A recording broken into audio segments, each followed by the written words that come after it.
Hello everyone, Sangeeta রান্নাঘরে সবাইকে স্বাগতম জানাচ্ছি। আশা করছি আপনারা সবাই খুব ভালো আছেন। আজকে আবারও হাজির হয়ে গেছি আরেকটা রেসিপি নিয়ে। গরমের মধ্যে এরকম হালকা পাতলা মাছের ঝোল যদি থাকে তাহলে কিন্তু গরম ভাতের সাথে আর কোনো কিছুরই প্রয়োজন হয় না, একদম তৃপ্তি সহকারেই খাওয়া যায়। তাহলে ভিডিওটা স্কিপ না করে পুরো ভিডিওটা দেখার অনুরোধ রইল। তো চলুন শুরু করা যাক আমার আজকের রেসিপি। আমি এখানে সিলভার মাছ নিয়েছি। আমি এখানে মাথা সহ মাছগুলিকে ভালো করে ধুয়ে পরিষ্কার করে নিয়েছি। এখন মাছগুলিকে আমি ম্যারিনেট করে নেব। তার জন্য সবার প্রথমে দিয়ে দিচ্ছি নুন আর দিয়ে দিচ্ছি হলুদ গুঁড়ো। এখন নুন আর হলুদটাকে আমি খুব ভালোভাবে মাছটার সাথে মেখে নেব। মাছটাকে আমি 10 মিনিটের জন্য রেস্টে রেখে দেব। এদিকে আমি কিছুটা সবজি কেটে নিচ্ছি। দুটো ঝিঙে নিয়ে নিয়েছি। এখন ঝিঙেটাকে আমি এভাবে ছুরির সাহায্যে আঁশটাকে চেঁচে নিচ্ছি। আপনারা চাইলে বটি দিয়েও এটাকে চেঁচে নিতে পারেন। এভাবে করে আমি দুটোটা ঝিঙের আঁশকে আমি ছাড়িয়ে নিয়েছি। এখন আমি ঝিঙেটাকে টুকরো করে নেব। আমি এভাবে লম্বালম্বি করে 2 টুকরো করে ঝিঙেটাকে কেটে নিচ্ছি।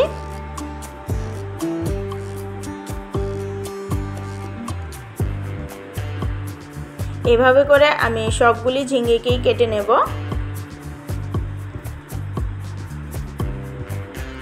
এখানে আমি সবগুলি ঝিঙেকে কেটে নিয়েছি। এখন এদিকে আমি একটা বড় সাইজের আলু নিয়েছি। এখন আলুটাকেও আমি এভাবে লম্বালম্বি করে টুকরো টুকরো করে কেটে নেব।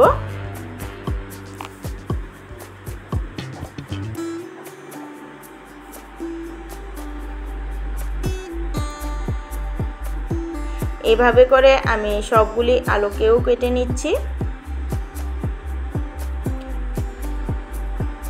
এখানে আমি সবগুলি আলুকেই কেটে নিয়েছি। এখন আলুগুলিকে আমি জলের মধ্যে ভিজিয়ে রেখে দেব, তাহলে আর কালো হয়ে যাবে না। এদিকে একটা মশলার পেস্ট বানিয়ে নিচ্ছি। তার জন্য দিয়ে দিচ্ছি পেঁয়াজ কুচি। একটা ছোট সাইজের পেঁয়াজকে কুচিয়ে নিয়েছি। দিয়ে দিচ্ছি 8 থেকে 10টা কাঁচা লঙ্কা।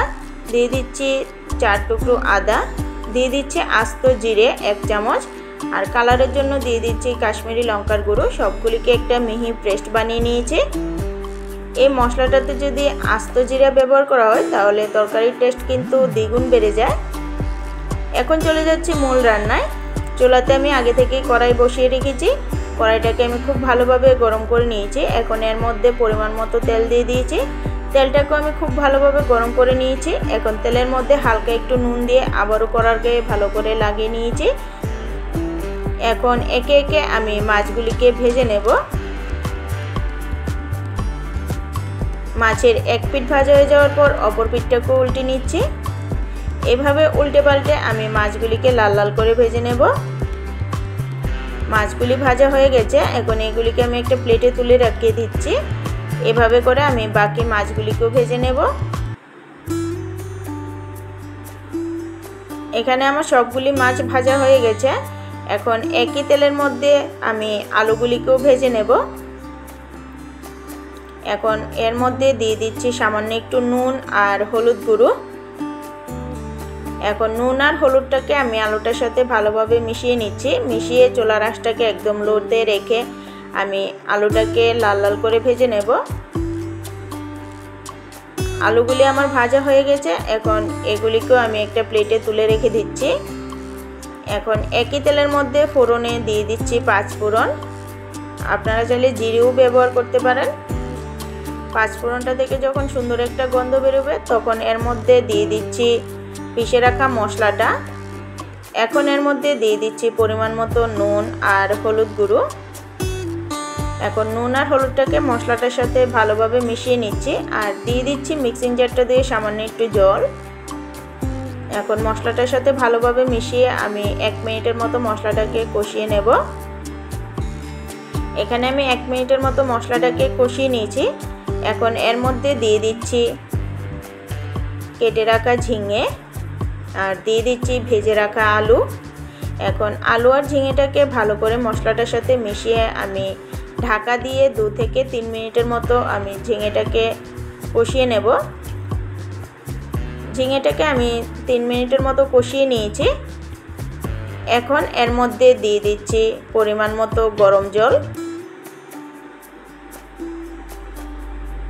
গ্রেভিটা এখানে আপনাদের পছন্দ মতো কমিয়ে বা বাড়িয়ে দেবেন। আমি আরও সামান্য একটু জল এর মধ্যে অ্যাড করে দিচ্ছি। এখন ঝোলটা খুব সুন্দরভাবে ফুটে ওঠা পর্যন্ত অপেক্ষা করব। ঝোলটা খুব ভালোভাবে ফুটে উঠেছে। এখন এর মধ্যে দিয়ে দিচ্ছি ভেজে রাখা মাছগুলি। এখন মাছগুলিকে আমি ঝোলটার সাথে ভালোভাবে মিশিয়ে মাছগুলিকেও 1 মিনিটের মতো ঝোলটার সাথে ফুটতে দেব।